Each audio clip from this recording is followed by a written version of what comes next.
यह कहानी सिर्फ 1 मिनट 2 सेकंड की शुरू होती है एक 70 साल की अकेली महिला से जिसने अपने पति को खो दिया है। पति जिंदा थे तो कभी उसके दिल की चाहत नहीं समझ पाए, बस फर्ज निभाते रहे। लेकिन अब पति के जाने के अगले ही दिन उसने एक फैसला लिया। इस बार वो अपने दिल की सुनेगी।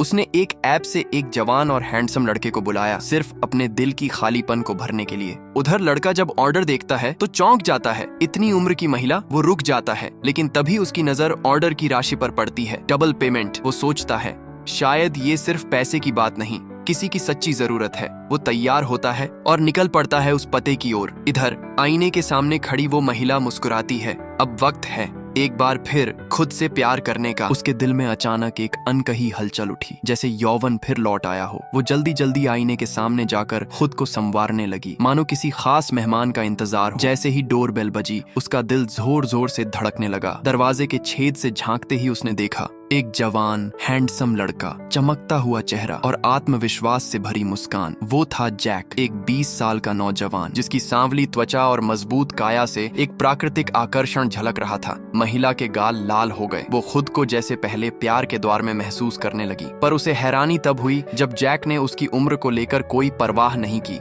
बल्कि उसे इज्जत और अपनापन से देखा।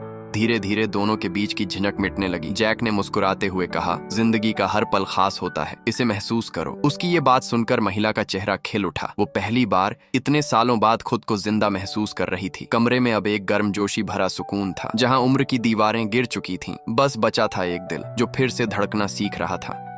वो महिला एक सेवानिवृत्त विश्वविद्यालय की प्रोफेसर थीं। जिंदगी में पैसे और आराम की कोई कमी नहीं थी, लेकिन अकेलापन उनके साथ ऐसे चलता था जैसे परछाई। बच्चे अपने अपने परिवार में व्यस्त हो गए थे और उनका घर अब खाली कमरों और खामोश दीवारों से भरा था। लेकिन जैक का आना जैसे किसी लंबी सर्दी के बाद पहली धूप की किरण हो। धीरे धीरे उसने उनके दिल की उदासी मिटानी शुरू कर दी। उसकी मौजूदगी से उनके जीवन में रंग और मुस्कान लौट आई। जब जैक ने उन्हें धीरे धीरे कमरे की ओर ले जाया तो उनके कदमों में थोड़ी झिझक और डर था। आखिर 59 सालों का सफर उनके शरीर और मन दोनों पर अपने निशान छोड़ चुका था। वो नहीं चाहती थी कि जैक की जिंदगी में वो कोई बोझ या लेन देन का हिस्सा बने। उनके मन में सवाल था, अगर किसी के लिए सच्चा एहसास नहीं है तो कैसे खुद को झूठे रिश्ते में धकेला जाए। जैक ने गहरी नजरों से उनकी ओर देखा और शांत स्वर में कहा, आप बिल्कुल सही कह रही हैं। जिंदगी हमें कई बार भटका देती है, लेकिन सुकून हमेशा सच्चे दिल से ही मिलता है। मैं कभी किसी की इज्जत या भावना को पैसे के लिए नहीं बेच सकता, आपकी भी नहीं। फिर उसने मुस्कुराते हुए जोड़ा, दुनिया चाहे जितनी बदल जाए, हर इंसान अपने दिल में एक अपनी सी दुनिया जरूर पा सकता है। जैक की ये बात सुनकर महिला की आंखों में सुकून और भरोसे की चमक लौट आई। वो मुस्कुराई जैसे कई सालों बाद दिल ने फिर से चैन की सांस ली हो।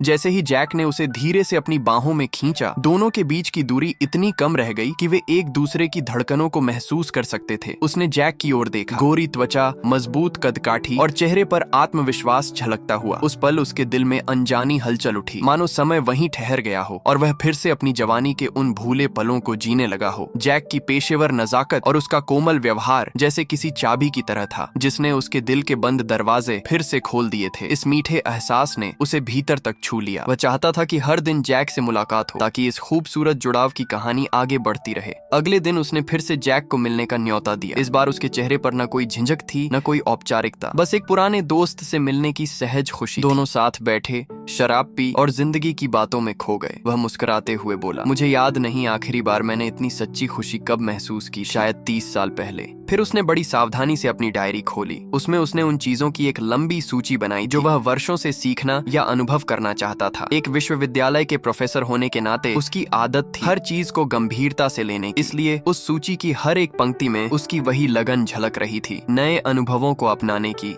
उनके हर हुनर को सीखने की।杰克虽然对这些技能早已轻车熟路，但他对清单上种类之多还是感到吃惊，并且他向他承诺将尽自己最大的努力帮他实现这些愿望。Oh, sounds very cheap. Oh, does it? Oh, good. Good.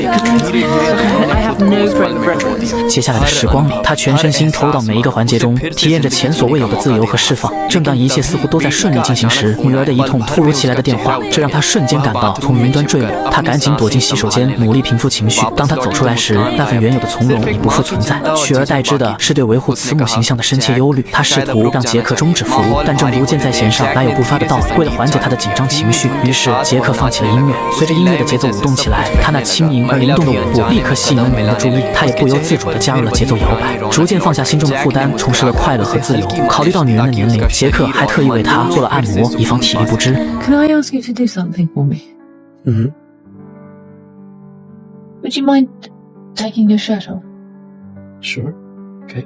शायद यह मध्य आयु के लोगों की आम स्थिति थी। महिला सेवा का आनंद लेने के बाद भी अपनी बॉडी को लेकर असंतुष्ट महसूस करने लगी। जैक ने अपनी पेशेवर ईमानदारी और अनुभव के साथ उसे समझाया कि शरीर की देखभाल और आकार को लेकर उसे कितनी मानसिक चुनौतियों और दबावों का सामना करना पड़ता है। देखो, जैक ने कहा, मैं अपने ग्राहकों का न्याय नहीं करता, और हाँ, ये बिल्कुल जरूरी नहीं कि कोई जान पाए कि हैरिस कौन था। हम बस प्रोफेशनल हैं। जैक की सहनशीलता और धैर्यपूर्ण मार्गदर्शन ने उसे भी अपने भीतर छुपी चिंताओं और तनाव को छोड़ने में मदद की। धीरे धीरे उसने अपनी खोई हुई आत्मविश्वास और खुशी को फिर से पाया। जैक के प्रति उसकी आकर्षण की तीव्रता बढ़ती चली गई, विशेषकर जैक का मजबूत तंदुरुस्त शरीर उसके दिन रात सोचने और याद करने का केंद्र बन गया। इतना ही नहीं, वह जैक को और गहराई से समझने के लिए अपने निजी संसाधनों का इस्तेमाल करने तक तैयार हो गया, क्योंकि उसके लिए यह केवल शारीरिक सुख तक सीमित नहीं था। वह मानसिक और भावनात्मक स्तर पर भी जैक को जानना चाहता था। लेकिन जब जैक को पता चला कि उसकी निजी जानकारी की जांच की गई है, तो उसका क्रोध तुरंत फूट पड़ा। जैक के लिए उसका नाम सिर्फ पेशेवर पहचान थी और उसके निजी जीवन में किसी का हस्तक्षेप स्वीकार्य नहीं था। उसने साफ कहा कि ग्राहक होते हुए भी उसकी प्राइवेसी का उल्लंघन करना बेहद असम्मानजनक था।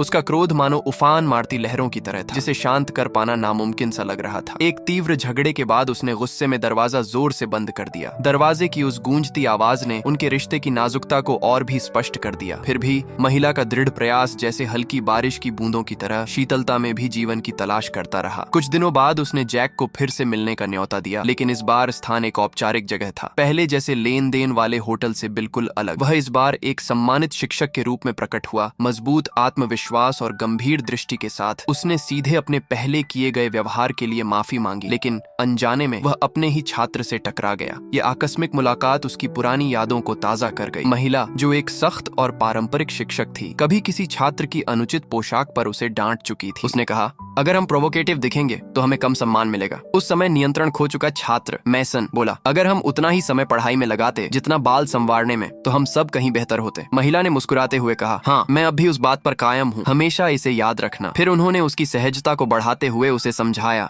कभी कभी कुछ शब्दों का अर्थ और उनका भाव अलग होता है, जैसे लस्टफुल डिजायर, वासना की इच्छा। बाद में उन्होंने चर्चा की सेंट ऑगस्टिन ऑफ हिप्पो और उनके मूल पाप के सिद्धांत पर कि दुनिया का दुख और पाप कभी कभी केवल मानव स्वभाव और उसकी कमजोरियों की वजह से उत्पन्न होते हैं। वह कभी सख्त शिक्षक उस क्षण अपने छात्र के सामने जैक के साथ अपने खास संबंध का खुलासा कर दी। उसने जैक की पेशेवर सेवाओं की भी जोरदार सिफारिश की। अगर कभी किसी तकनीकी समस्या या रुकावट का सामना हो तो वह उसे आसानी से हल कर सकता है। दोनों बातें करने के बाद साथ ही चले गए। छात्र उसकी इस सहज और खुली रवैये से चौंक गया। महिला ने समझा कि सच्ची आजादी अपने असली भावनाओं को स्वीकार करने में है। उसने ठान लिया कि अब वह अपने दिल की जंजीरों को दबाएगी नहीं, बल्कि उन्हें खुलकर छोड़ देगी। ये मुलाकात न केवल एक राहत थी, बल्कि उनके रिश्ते का एक अध्याय भी समाप्त हुआ।